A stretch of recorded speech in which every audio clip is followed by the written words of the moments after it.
안녕하십니까. 박세종 목사입니다. 어느덧 수요일이 되었습니다. 매주 수요일날 저녁에 강의 설교를 하고 있는데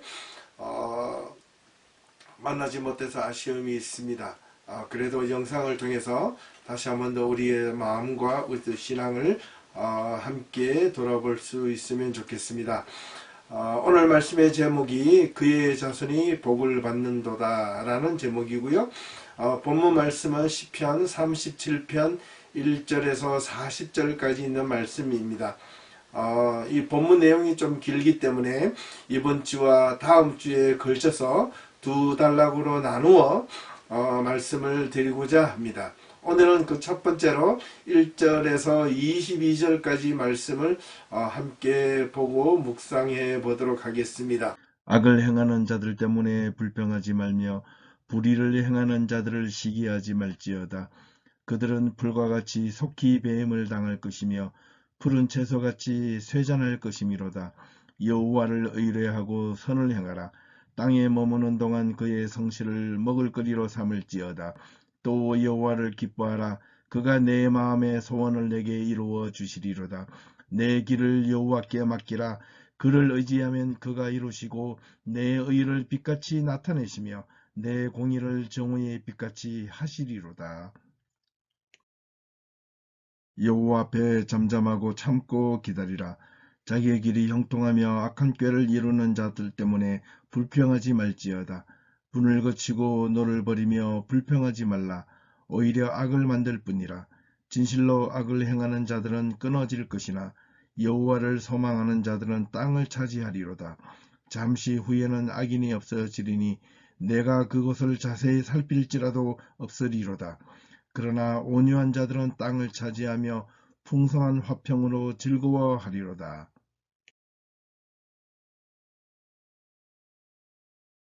악인이 의인치기를 꾀하고 그를 향하여 그의 일을 가는도다.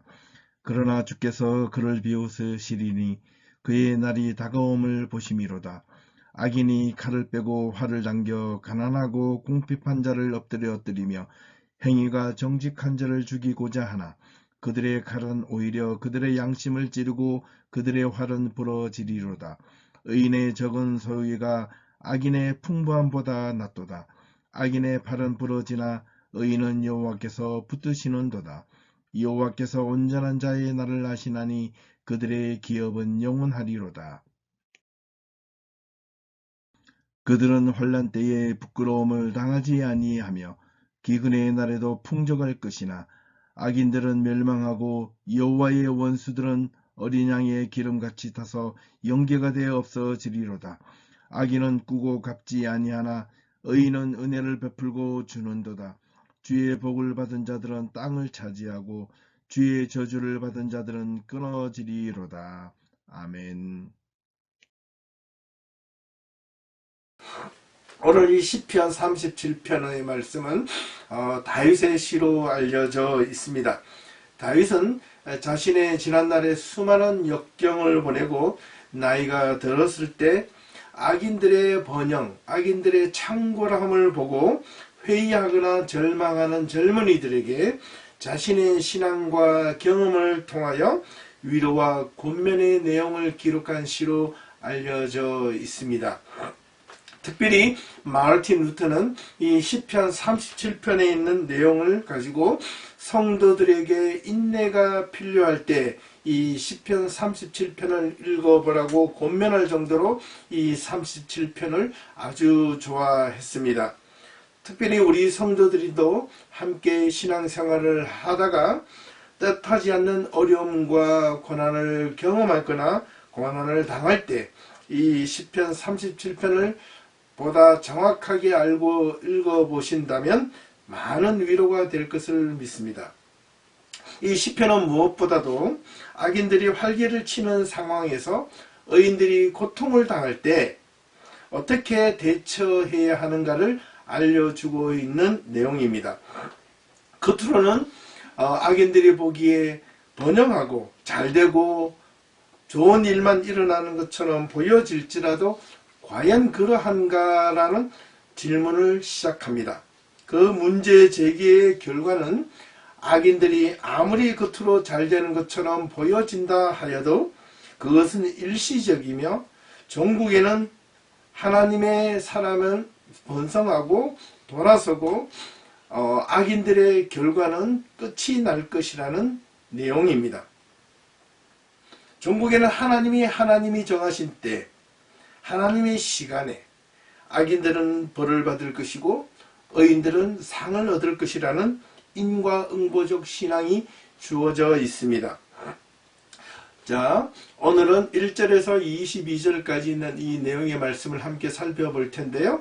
두 절씩 차근차근 살펴보도록 하겠습니다.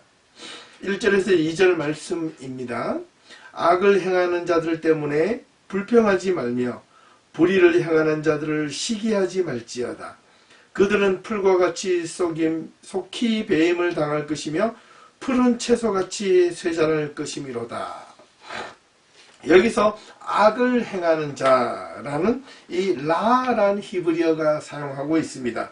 단순히 악을 행하다란 말보다는 이 악을 행하다는 이 뜻이 악을 행하는 자라는 이 말은 단순히 악하고 사악한 일을 행하는 것뿐만 아니라 사람의 마음을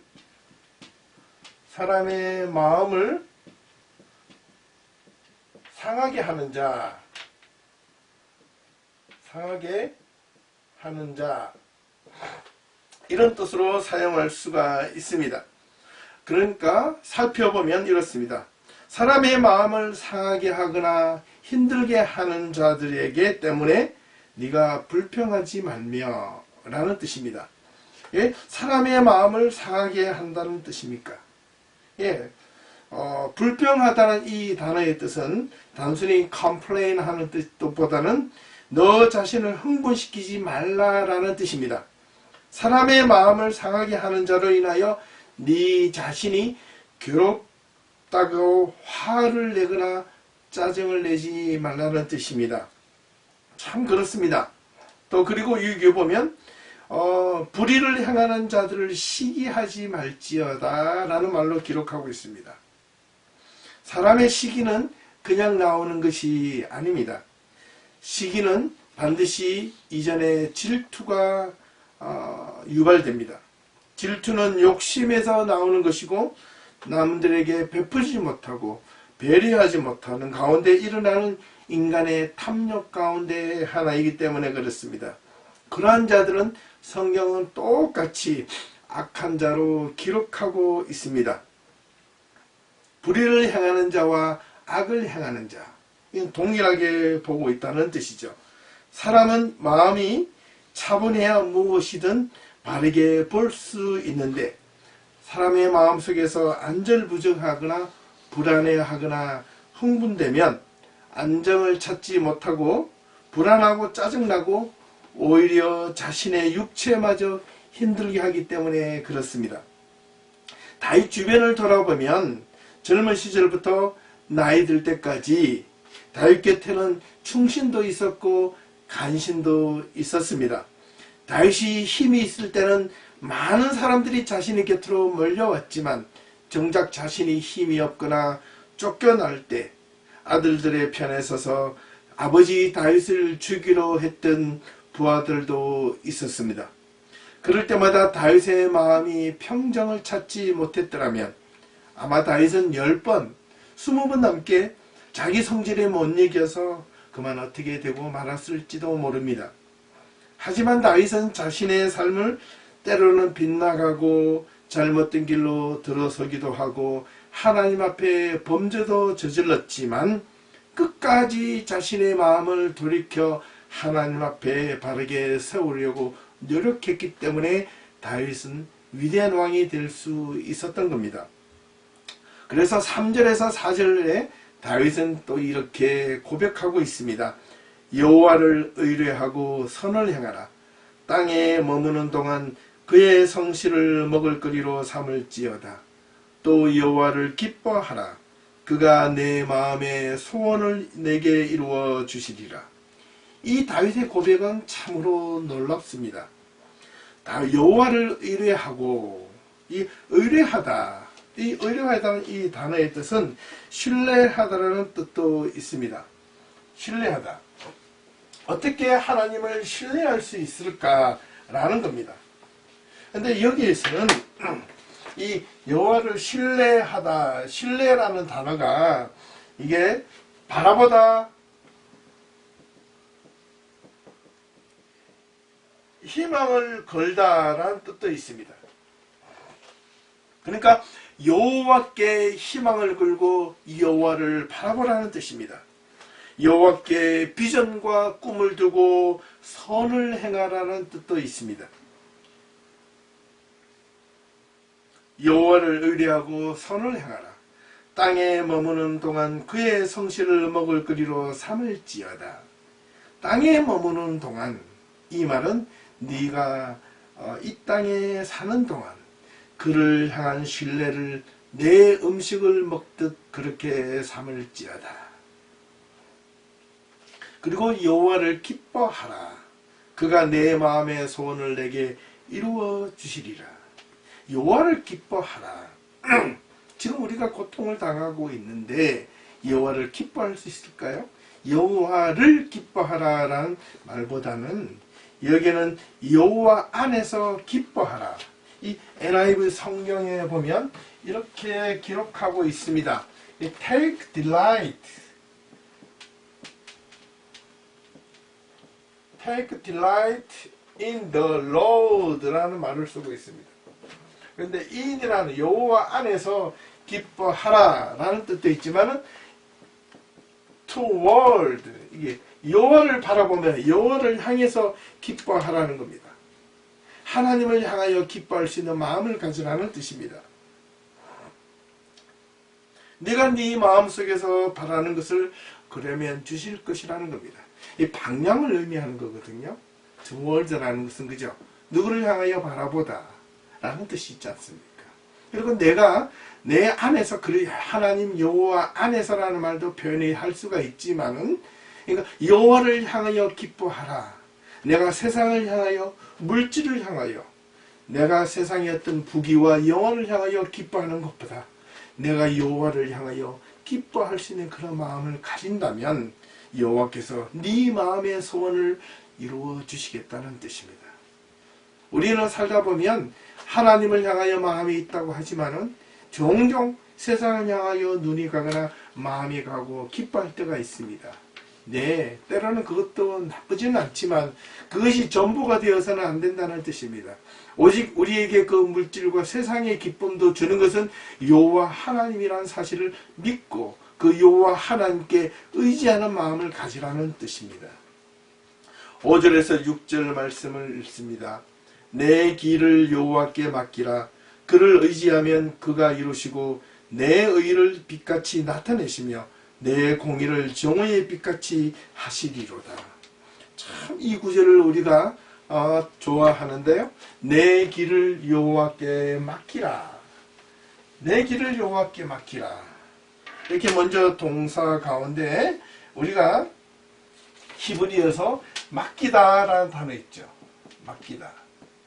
예, 맡기다. 이거는 갈라라는 뜻인데요. 이 갈랄이라는 히브리어 단어의 뜻은 맡기다, 위탁하다라는 뜻도 있지만은 이게 다른 뜻으로는 뭐냐면 기회를 찾다 또는 신뢰하다 이런 뜻을 갖고 있습니다. 그렇다면 내 길을 여호와께 맡기라. 내 길을 여호와께 맡기라 라는 단어를 우리가 생각을 해보면 길, 델레크라는 뜻인데 이 길이라는 여정은 영어에서 way라는 뜻은 이게 인생이라는 뜻도 있습니다. 또는 삶이라는 의미도 가지고 있습니다. 그렇다면 내 인생, 내 삶을 여호와께 맡기라. 그래서 다르게 표현하면 내 인생을 내 여호와 안에서 기회를 찾으라. 내 인생을 여호와 안에서 신뢰하라. 내가 사는 인생 전체를 여호와 안에서 신뢰를 두고 여호와 안에서 의지하며 살아가라는 뜻입니다. 이 참 의미가 다르죠. 내 길을 여호와께 맡기라. 내 인생을 여호와 안에서 기회를 찾고 비전을 품고 꿈을 찾고 하나님의 뜻을 향하여 쫓아가라. 그리하면 내 인생의 모든 것을 너희에게 하나님께서 주실 것이라는 겁니다. 그를 의지하면 그가 이루시고 내 의를 빛같이 나타내시며 내 공의를 정오의 빛같이 하시리로다. 얼마나 참 좋은 말인지 모르겠습니다. 그를 의지하면 그가 이루시리라. 신뢰는 누가 하느냐면 하나님이 우리를 향하여 신뢰도 늘 하시지만은 궁극적으로 우리가 하나님을 신뢰할 수 있느냐 없느냐 이 문제가 달려 있습니다. 이 신뢰의 바탕에는 뭐가 있느냐면 우리 인간들의 욕심에는 종종 어떤 세상에 주고받는 것 많고 적음에 대해서 하나님을 신뢰하고자 하는 어떤 인간적인 욕망이 들어 있습니다. 그러나 하나님이 우리에게 원하시는 신뢰는 내가 많이 가지고 적게 가짐에 신뢰를 요구하는 것이 아닙니다. 내가 많이 있든 적게 있든 하나님을 향한 전적인 신뢰, 그냥 그 자체입니다. 그러면 하나님이 나에게 나의 소원을 이루어 주시겠다는 약속의 말씀입니다. 단 여기서는 내가 원하는 시간과 내가 바라는 시간, 내가 원하는 물질이 아닙니다. 내가 최선을 다하고 내가 주어진 일에 대해서 내가 정말 후회함이 없이 모든 노력을 다한 뒤 그 결과를 하나님께 맡기는 겁니다. 그러면 그것이 하나님을 신뢰하는 것이고 그것이 하나님께 맡기는 것이고 그것이 하나님 안에서 기회를 찾는 것이라는 뜻입니다. 그러면 하나님께서 무엇을 주시든지 무엇을 말씀하시든지 하나님 내가 그것을 믿고 따르겠습니다 라는 것입니다. 이게 진정한 순종이요 이것이 진정한 하나님을 향한 섬김의 마음이 아니고 무엇이겠습니까? 그리고 7절에서 8절 말씀을 보니 여호와 앞에 잠잠하고 참고 기다리라. 자기 길이 형통하며 악한 꾀를 이루는 자 때문에 불평하지 말지어다. 여기서 똑같이 또 한 번 더 불평하지 말지어다. 이 앞에 첫 번째 세전 이 1절에 있는 구절과 마찬가지입니다. 불평하지 말지어다. 분을 내지 말지어다. 시기하지 말지어다라는 뜻을 가지고 있습니다. 또는 여기서는 흥분하지 말라는 뜻입니다. 이게 무슨 뜻일까? 요 앞에서 잠잠하고 참고 기다리라. 그냥 무작정 손을 놓고 그냥 맥없이 기다린다는 뜻이 아닙니다. 왜냐하면 앞서서 우리가 함께 읽었던 내용들입니다. 우리가 정말 여호와 안에서 신뢰를 가지고 기회를 찾고 최선을 다하여 노력한 뒤 그 결과를 묵묵히 기다리며 하나님 안에서 그 결과를 기다리라는 뜻입니다. 그러면 자기 길이 형통하며 악한 꾀를 이루는 자 때문에 또한 불평하지 말지어다. 화를 내거나 흥분하지 말라는 겁니다. 우리는 때로는 이런 말인 것을 종종 보게 됩니다. 내가 이렇게 나름대로 열심히 노력하고 내가 최선을 다하고 하나님의 뜻 가운데 산다고 했는데도 불구하고 때로는 그 길이 잘못된 길로 간 것 같고 결과는 없고 점점 하루하루는 점점 어려움 속에 궁핍함 속에 빠져가고 그럴 때마다 내 주변을 돌아보니 나보다 못한 자, 악을 저지르는 자, 좀 나쁘게 이기적인 행동을 하는 자들은 더 잘 되는 것 같은 그런 모습을 보고 하나님께 호소합니다. 하나님 이게 무슨 일입니까?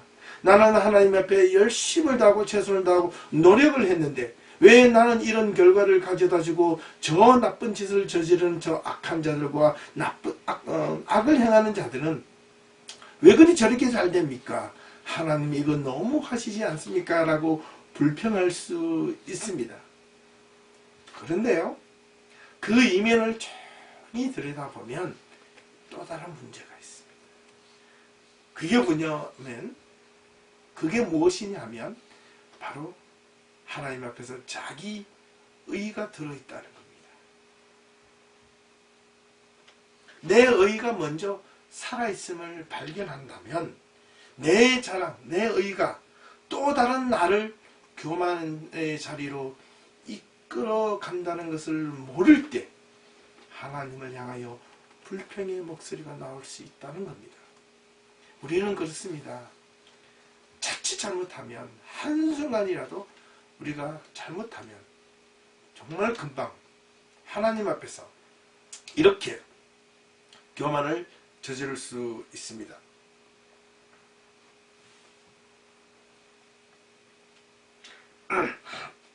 8절 말씀을 보니 그러합니다. 분을 그치고 노를 버리며 불평하지 말라. 오히려 악을 만들 뿐이라. 괜히 조바심을 내면 도리어 악을 행하거나 일을 그르칠 수 있다는 말입니다. 때로는 기다리는 것도 침묵하는 것도 우리에게 좋은 방법이 될 수가 있습니다. 이 분이라는 말은 이 아프라는 히브리어인데요. 씩씩거리다. 이 분을 못 참고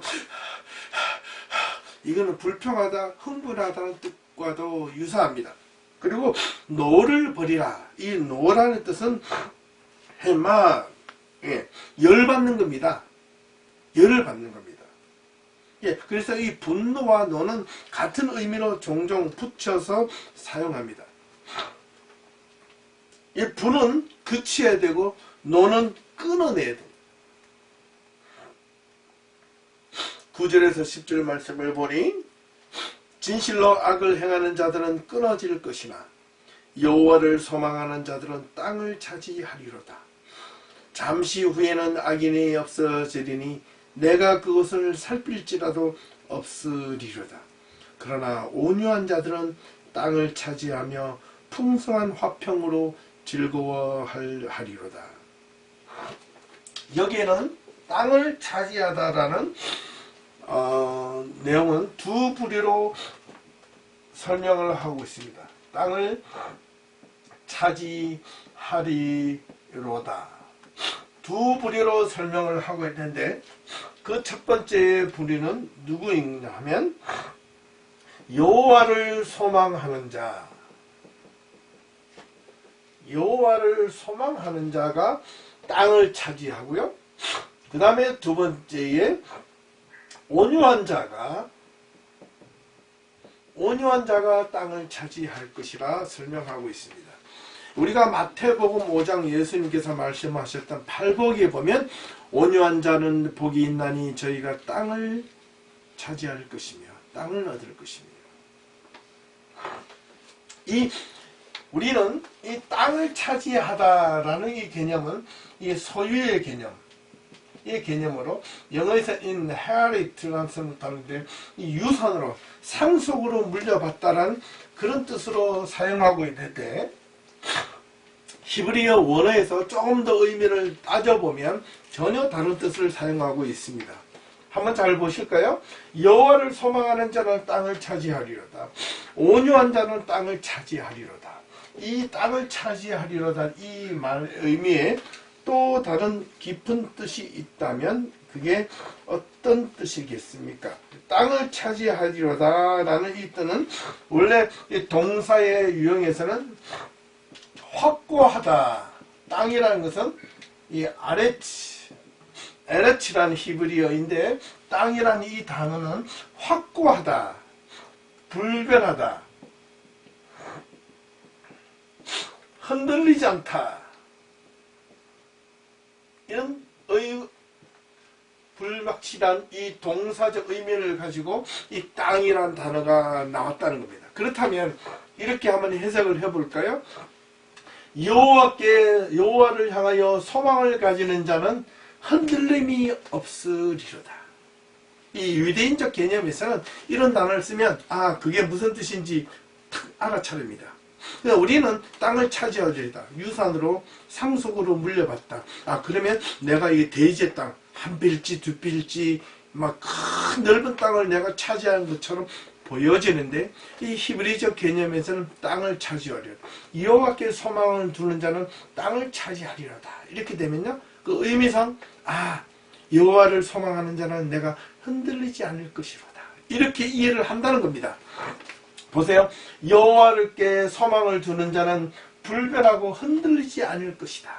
무엇이? 믿음이, 인생이, 삶이. 그 어떤 풍파와 시련과 고통이 온다 할지라도 여호와께 소망을 두는 자는 흔들리지 아니할 것이미로다. 아멘. 이 얼마나 놀라운 이야기입니까? 또 온유한 자는 흔들리지 아니할 것이로다.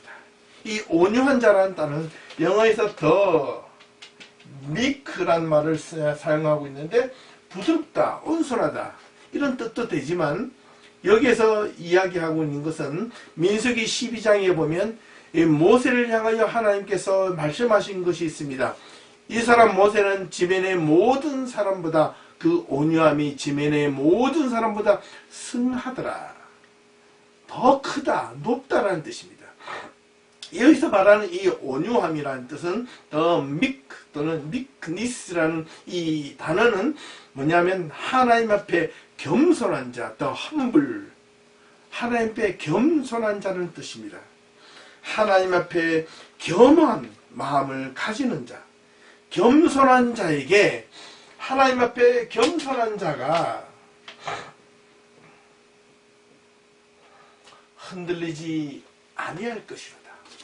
여호와께 소망을 두는 자, 하나님 앞에 겸손한 자는 흔들리지 아니할 것이로다. 아멘. 이 얼마나 좋은 말씀입니까? 12절에서 13절 말씀을 봅니다. 악인이 의인치기를 꾀하고 그를 향하여 그의 일을 가는도다. 그러나 주께서 그를 비웃으시니 그의 날이 다가옴을 보심이로다. 이 악인을 다르게 말하면 라라는 말은 사악하다라는 뜻입니다. 사악한 자는 괴락을 꾸미고요. 이게 모략을 짭니다. 그리고 어떻게 하면 다른 사람들을 시기하고 질투하고 그 다른 사람들을 못 살게 할 것인가에 대해서 관심을 가지고 있는 자들입니다. 좋은 자들을 가만히 놔둘 수가 없습니다. 이 사악한 자는 선한 자들을 대항하여 악을 꾀하고 선한 자를 향하여 일을 간다는 말인데 이 일을 간다는 뜻은 두 가지 의미를 줄 수 있습니다. 우리도 보면 어떤 상황에서 일을 갈다. 예, 한번 두고 봐. 일을 갈다. 막 이런 뜻을 쓰고 있지 않습니까? 어떨 때 일을 간다라고 합니까? 오케이. 첫 번째는 일을 간다라는 뜻은 이게 복수할 때, 예, 또 보복하거나, 그죠? 이렇게 할 때 주로 사용합니다. 한번 두고 봐. 내가 너를 향해 일을 빡빡 갈고, 일을 부득부득 갈 거야. 라고 할 때는 복수와 보복의 개념이 들어 있습니다. 그러나 두 번째는 자기의 뜻대로 되지 않을 때 자기의 뜻대로, 자기의 욕심대로, 자기의 생각대로, 자기의 계획대로 되지 않을 때 이 일을 갈다라는 뜻입니다. 이거는 부정적 개념입니다. 그죠? 예. 내가 욕심을 부리고 내가 탐욕을 내는데 그 탐욕이 이루어지지 않았어요.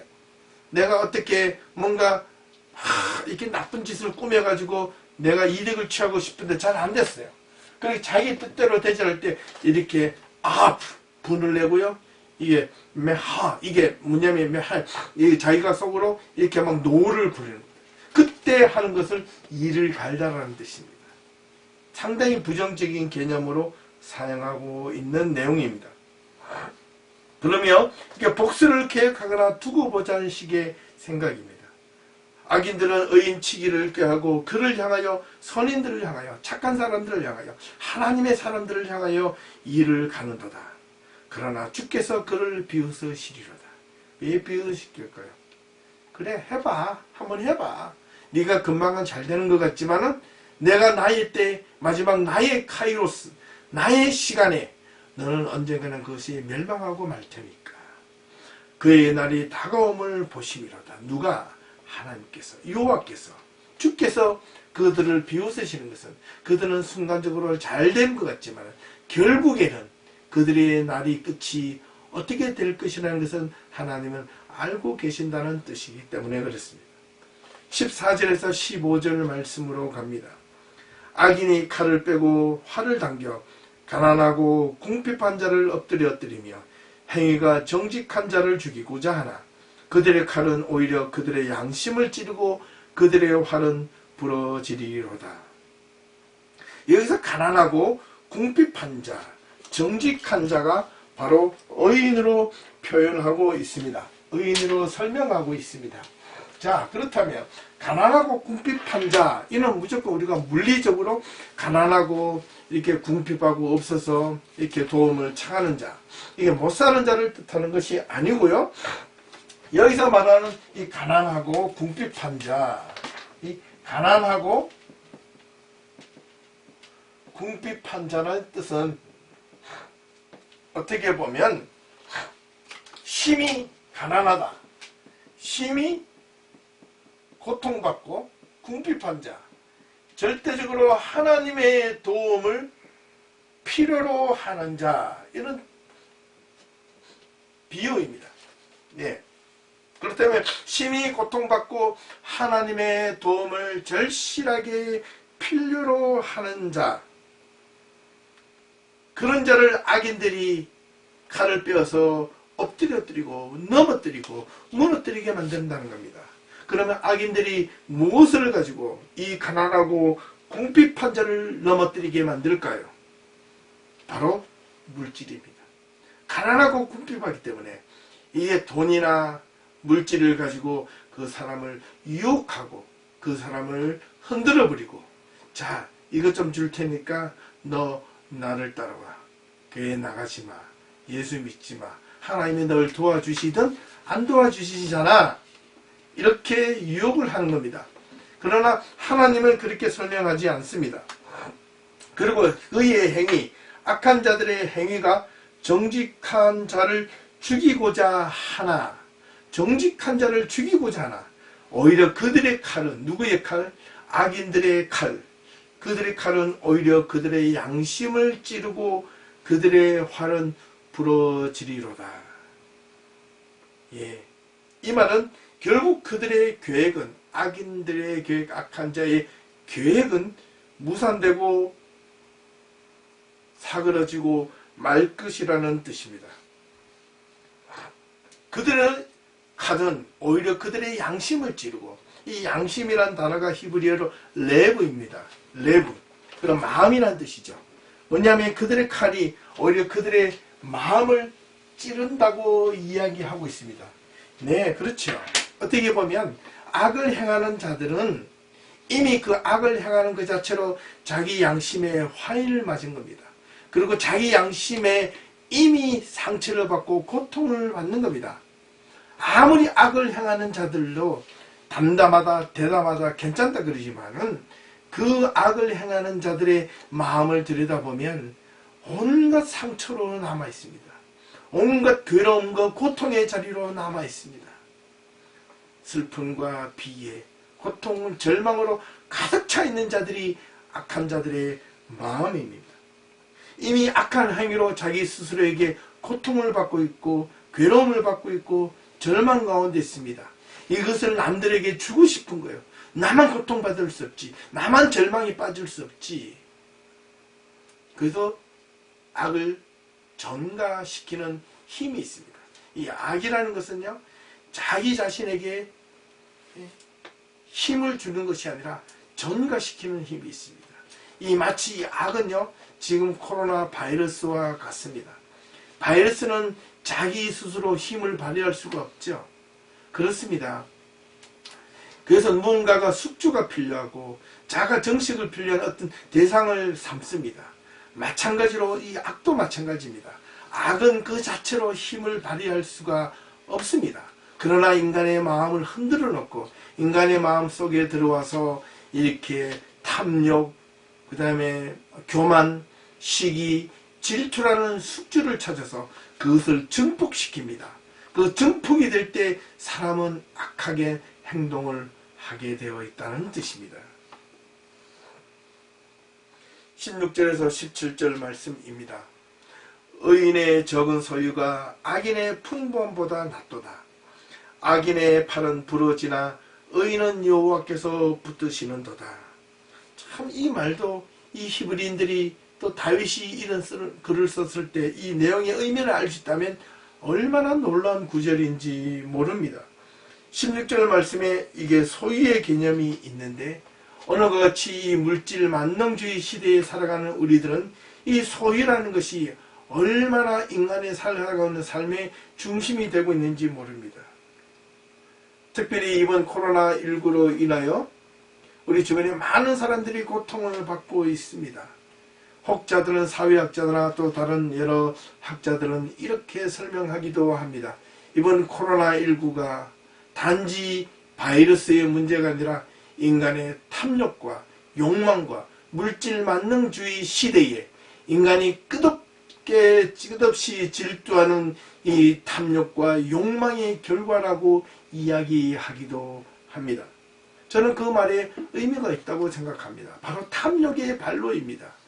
소유는 필요하되 이게 무작정 소유로 가서는 안 된다는 겁니다. 물질 만능주의 시대의 사람과 사람 간의 관계도 사람을 인격적으로 대하지 않고 소유나 물건처럼 대하는 경우를 종종 보게 됩니다. 우리는 그렇게 하지 말아야 하겠습니다. 적은 소유, 이것은 많고 적음을 의미하는 것이 아니죠.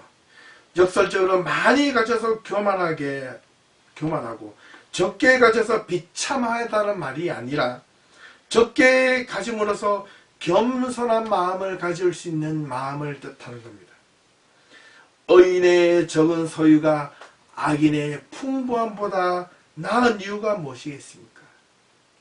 풍부함을 가지면, 많이 가지면 사람이 저절로 알게 모르게 교만해져요. 적게 있을 때 뭔가 조금 궁핍할 때 사람의 마음이 조금 더 낮아질 수 있습니다. 적당한 게 좋습니다. 우리가 밥을 먹는데도요, 이게 적당히 조금 모자라듯 먹을 때가 가장 건강에 좋다고 합니다. 근데 이미 밥을 먹을 때 내가 포만감을 느끼는 순간 숟가락을 딱 놓으면요, 이미 배가 불러서 움직이지도 못해요. 너무 많이 먹어서 숨을 쉬지 못한다는 거예요. 그렇게 되면 사람이 똑바로 앉지 못하고 뒤로 이렇게 제쳐집니다. 왜? 배가 부르니까. 그 모습 자체가 거만하게 보이고 좀 우둔하게 보이고 교만하게 보인다는 사실입니다. 의인의 적은 소유가 악인의 풍부함보다 낫도다. 또 악인의 팔은 부러지나 의인은 여호와께서 붙드시는도다. 이 악인의 팔이 부러지는 이유가 무엇이냐면, 악인은 아무리 악을 쓰고 애를 써보아도 그 종국에는 쓰러지고 넘어지고 그 결과는 실패하고 말 것이며 그 애씀이 아무런 소용이 없다는 뜻입니다. 아무리 궁핍하고 곤궁에 처하여도 하나님이 도우시고 하나님이 함께 하시면 그 공궁에서 결국에는 벗어날 것이라는 뜻입니다. 그래서 이 여호와께서, 의인은 여호와께서 붙드시는도다. 이 붙드시는도다. 이 말 뜻은 그냥 이렇게 홀드라는 뜻이 아니고요. 붙잡아 주다는 뜻이 아니고, 이게 뭐냐면 지켜주다. 또는 버티다. 세워주다. 지탱하게 하다. 그 다음에 힘을 주신다. 자, 의인은 여호와께서 붙드시는도다. 이런 내용은요, 이 다윗은 참 수많은 경험을 했던 자였습니다. 다윗은 왕궁에서 왕위에 앉았을 때도 있었고, 도망자의 신세로 몇십 년 동안 쫓겨다니는 신세도 가졌고, 왕궁의 침대에서 베개를 베고 자기도 있었지만, 광야에서 죽음의 위협을 무릅쓰고 돌베개를 자며 잤던 때도 있었습니다. 죽음의 칼끝이 자신의 목구멍을 향하여 겨룰 때도 있었고, 편안하게 왕궁에서 생활할 때도 있었습니다. 이 모든 것을 돌아보니까 이 다윗만큼 정말 인생 자체가 스펙타클한 인생이 있었을까 할 정도입니다. 정말 기가 막힙니다. 그런데 이때 다윗은 의인은 여호와께서 붙드시는도다. 네, 악인의 팔은 부러지나 악인의 종국에는 실패하고 넘어지고 쓰러지고 아무리 애써도 소용이 없으나 여호와께서 의인은 붙드시는도다. 여호와께서 의인에게 힘을 주시고 지탱하게 하시고 버티게 하시고 세워주시고 지켜주시는도다. 얼마나 의미 있는 말인지 모릅니다. 또 다른 뜻은 이렇습니다. 의인은 여호와께서 붙드시는도다. 하나님을 의지하고 하나님을 끝까지 사모하고 기대하는 자는 우리가 하나님 앞에 우리가 힘들고 어려울 때 우리가 하나님께 기댈 수 있도록 하나님께서 자신의 어깨를 이렇게 내어주는 겁니다. 그래, 힘들지 와서 쉬어라. 이 말씀을 보니 예수님께서 하셨던 말씀이 생각납니다. 수고하고 무거운 짐진 자들아 다 내게로 오라. 내가 너희를 편히 쉬게 하리라. 의인은 여호와께서 붙드시는도다. 18절에서 20절 말씀입니다. 여호와께서 온전한 자의 날을 아시나니 그들의 기업은 영원하리로다. 그들은 환난 때에 부끄러움을 당하지 아니하며 기근의 날에도 풍족할 것이나 악인들은 멸망하고 여호와의 원수들은 어린 양의 기름같이 타서 연기가 되어 없어지리로다. 여호와께서 온전한 자의 날을 아시나니 이 마지막 때에 그들의 기업은 영원하리로다. 그들은 환난 때에 부끄러움을 당하지 아니하며 기근의 날에도 풍족할 것이라. 악인들은 멸망하고 원수들은 어린 양의 기름같이 타서 연기가 되어 없어지리로다. 이 악인과 의인은 언제 구분이 되느냐 하면 언제 구분이 되겠습니까? 언제?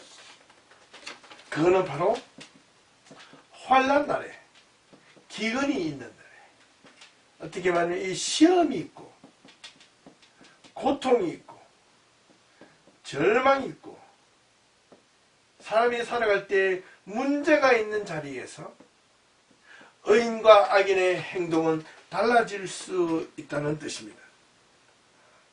의인의 행동은 어떻습니까? 환난 날에 기근 날에 누구를 찾습니까? 여호와를 찾죠. 하나님을 찾죠.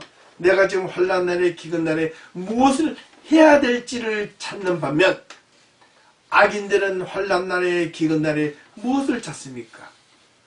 환난 날에 숨을 곳을 찾고요. 환난 날에 먹을 것을 찾습니다. 그래서 자기에게 수정이 없을 때, 자기에게 능력이 없을 때 무엇을 합니까? 도적질을 합니다. 갈취를 합니다. 탈취를 합니다. 예.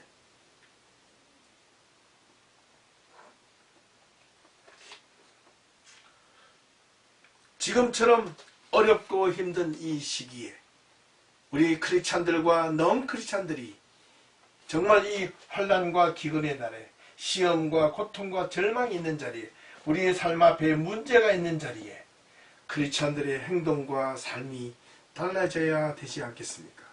그런데 자기들의 욕심, 자기들의 욕망만 채우겠다고 하는 크리스찬들은 오히려 세상 사람보다 더 못한 짓을 하는 것과 동일합니다. 우리는 어떠해야 합니까? 하나님 앞에 어떠해야 합니까? 세상 사람들에게 어떠해야 합니까? 시험과 환난과 기근과 굶주림이 있을 때, 고통이 있을 때, 문제 앞에 봉착했을 때 그리스도인은 어떠해야 하는가라는 말입니다. 세상 사람과 달라야죠. 어떻게 달라야 하는가? 하나님을 향한 신뢰, 믿음.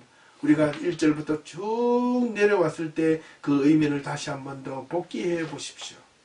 하나님을 신뢰하는 자는 여호와를 신뢰하라. 여호와를 의지하라. 여호와 안에서 기회를 찾으라. 그런 뜻이 아니겠습니까? 세상 사람들은, 악한 사람들은 세상에서 향하여 기회를 찾지만 하나님의 백성들은 하나님의 품 안에서 하나님의 능력 안에서 우리는 기회를 찾는 겁니다. 이것이 믿음이요, 이것이 크리스찬들이 해야 할 방법이요, 신앙이라는 겁니다. 21절 22절 마지막 절을 보십시오. 그러합니다. 악인은 꾸고 갚지 아니하나 의인은 은혜를 베풀고 주는도다. 그렇죠. 앞선 18절에서 20절까지 있는 이 말씀을 이렇게 한 구절로 딱 정리를 내리고 있습니다. 악인은 꾸고 갚지 아니하나 의인은 은혜를 베풀고 주는도다. 이 환난과 기근이 있을 때에 의인과 악인의 차이점은 악인은 꾸고 그 다음에 갚지 아니하지만 의인은 있는 것을 내어주고 베푼다는 뜻입니다. 문제가 생겼을 때 그 문제 앞에 악인은 그것을 해결하기 위해서 세상의 방법을 찾지만 하나님의 사람들은 그 문제를 하나님의 품으로 끌고 들어갑니다.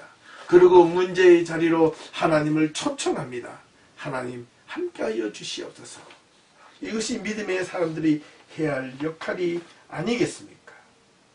그리고 마지막으로 성경은 오늘 본문에 있는 말씀처럼 주제처럼 주의 복을 받은 자들은 땅을 차지하리로다. 자, 이것이 오늘 이 1절에서 40절 이 시편 37편 이 전체 내용의 전반부의 핵심 키 단어입니다. 이 구절입니다. 주의 복을 받은 자는 땅을 차지하고 주의 저주를 받은 자들은 끊어지리로다. 이 밑에 구문은요, 뭐 크게 상관이 없습니다. 주의 복을 받은 자, 이미 받은 자, 이 완료형입니다. 하나님께 복을 받은 자, 이 발라크라는 히브리어를 쓰고 있는데 하나님께 복을 받은 자, 물질적인 복을 받은 자, 하나님 앞에 인도함을 받은 자는 땅을 차지하리다. 땅을 차지하였다. 땅을 차지할 것이다. 이게 무슨 뜻일까요? 우리가 앞서서 땅이라는 이 단어가 확고하다, 불변하다, 변함이 없다, 견고하다는 뜻이 아니겠습니까? 그렇다면 우리가 한번 생각해 보십시오. 주의 복을 받은 자들은 어떤 자들입니까? 하나님을 향하여 끊임없이 신뢰를 가지고 있는 자를 뜻하는 겁니다. 하나님께 복을 받은 자는 이미 하나님을 향하여 불변의 진리를 믿고 따르고 그의 품 안에서 변함없이 하나님 은혜 가운데 살아가려고 노력하는 자를 뜻합니다. 하나님을 향하여 끝까지 흔들림 없이 믿음을 가지고 믿음을 지켜나가는 자가 복이 있는 자라고 설명하고 있는 겁니다. 다윗은 이것을 알았습니다. 비록 자신의 삶이 흠이 있고 죄가 있고 때로는 잘못을 저지르고 또 하나님을 떠나는 종종 그런 범죄를 저질렀지만 결코 하나님의 영원한 품을 떠나지 않았고 자신이 오히려 가졌던 허물과 죄악이 하나님 앞으로 더 가까이 오는 믿음의 도구가 된 것입니다. 우리도 하나님의 품 안에 있을 때는 잘 모르지만 하나님의 품 밖을 벗어났을 때 하나님의 품이 얼마나 귀한지를 경험하게 됩니다. 우리는 종종 우리 모두는 여행을 하게 됩니다. 그죠? 여행을 하게 되면 처음 여행을 떠날 때는 너무 신납니다. 하루, 이틀, 일주일, 열흘, 그 다음에 2주, 3주, 4주, 한 달 이상을 여행을 하다 보면 아무리 좋은 럭셔리한 호텔일지라도 이제 그만 한 달 이상 지나가면 아이고 빨리 집으로 좀 돌아가고 싶다. 초가 삼간이라도 정말 거지 같은 내 집이라도 내 집이 참 좋다는 걸 느끼게 될 겁니다. 한참을 여행하고 집으로 돌아왔을 때 그 집의 문만 봐도 그리워요. 반가워요. 그 문 안을 들고 거실로 들어가면 더 반가워요. 더더욱이 반가운 것은 내가 씻고 나서 침대에 누웠을 때 그 편안함은 이 특급 호텔의 그 럭셔리한 침대에서 눕는 것보다 훨씬 감사하고 고맙고 즐겁고 기쁘답니다. 그렇지 않습니까? 맞습니다. 우리가 하나님의 품 안에 있는 자들, 그러니까 주의 복을 받은 자는, 하나님의 품 안에 있는 자는 결단코 흔들림이 없으리로다. 하지만 주의 저주를 받은 자들은 끊어지리로다. 하나님 앞에 버림받은 자들은 하나님으로부터 영원한 단절이 있을 것이다. 하나님이 그들을 무시하실 것이고 그들에게 관심을 주지도 아니할 것이며 그들을 향하여 소망이 끊어지게 만들 것이로다. 오늘 시편 37편 1절에서 22절까지 전반부에 있는 말씀을 우리가 함께 살펴보았습니다. 주의 복을 받은 자는 견고하며 흔들리지 않는 자라는 사실을 오늘 말씀을 통하여 배웠습니다. 요즘처럼 코로나19로 인하여 모든 삶이 계속 멈추어지고 아무것도 할 수 없고 때로는 이것이 무료하고 정말 지루한 이 시기에 우리는 여호와 하나님을 올바르게 섬기고 따라갈 수 있기를 요청합니다. 마지막으로 지금 이번 한 주간은 고난주간입니다. 저와 여러분들이 지난 주일날 설교 말씀에 제가 이렇게 요청을 드렸습니다. 우리가 21세기 구련의 시몬 이번 한 주간 동안 우리 주변을 찾아서 이웃들을 섬길 수 있는 사람이 있을까? 그들을 향하여 도울 수 있는 사람이 있을까? 한번 찾아보자고 말씀드렸습니다. 믿음의 사람들이 해야 할 역할들이 바로 이것이 아니겠습니까? 사랑하는 성도 여러분, 주의 복을 받은 자들은 땅을 차지하리로다. 견고할미로다. 하나님께 복을 받은 자는 그를 향한 신뢰가 변함이 없으리로다. 어떠한 시련과 고난과 풍파가 올지라도 흔들림이 없으리로다. 이 말씀에 의지하여 이번 한 주간도 믿음으로 승리할 수 있기를 주님의 이름으로 축원합니다. 감사합니다.